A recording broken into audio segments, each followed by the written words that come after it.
Hello மக்களே, கேரளாவில் கண்ணூருக்கு தான் நம்ம ஃபேமிலியோடு சுற்றி பார்க்க போயிருந்தோம். அங்கே மட்டனூர்னு சொல்லக்கூடிய ஏரியாவில் ஒரு மணிக்கூண்டு இருந்தது. அதை பார்க்கும்போது எனக்கு நாகர்கோயிலில் நம்ம மணிக்கூண்டை பார்க்குறது மாதிரியே ஒரு ஞாபகம். அங்கே கண்ணூரில் ஸ்னேக் பார்க் தான் போயிருந்தோம் ஃபஸ்ட்டாக. அங்கே நிறைய அனிமல்ஸ் இருந்தது. Alligator fish, alligator, crocodile, snakes, monkeys, extra சொல்லிக்கிட்டே போகலாம். அவ்வளோ அனிமல்ஸ் வச்சுருந்தாங்க. வெனமஸ் ஸ்னேக்கு, நான் வெனமஸ் ஸ்னேக்ஸ் எல்லாமே தனித்தனியாக பிரித்து வச்சுருந்தாங்க. பார்க்குறதுக்கே பிரம்மாண்டமாக இருந்தது. பட் மங்கீஸ் எல்லாம் பார்க்கும்போது கொஞ்சம் சங்கடமாக தான் இருந்தது. ஏன்னா ஃப்ரீயாக சுற்றுறத ஒரு கூண்டுக்குள்ளே அடைச்சி வச்சு அது கஷ்டப்படுத்துகிற மாதிரி ஒரு ஃபீல் ஆச்சுது. நெக்ஸ்ட்டு பாம்புகளுக்கெல்லாம் ராஜாவான ராஜநாகத்தை தான் பார்த்ததும் சும்மா உடம்பே அதிர்ந்தது. கட்டுவிரியன் பாம்புகள்லாம் நிறைய வச்சுருந்தாங்க.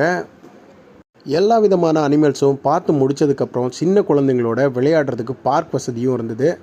முக்கியமாக கேரளாவில் ஒரு சில விஷயம் ரொம்பவே பிடிச்சிருந்ததுங்க.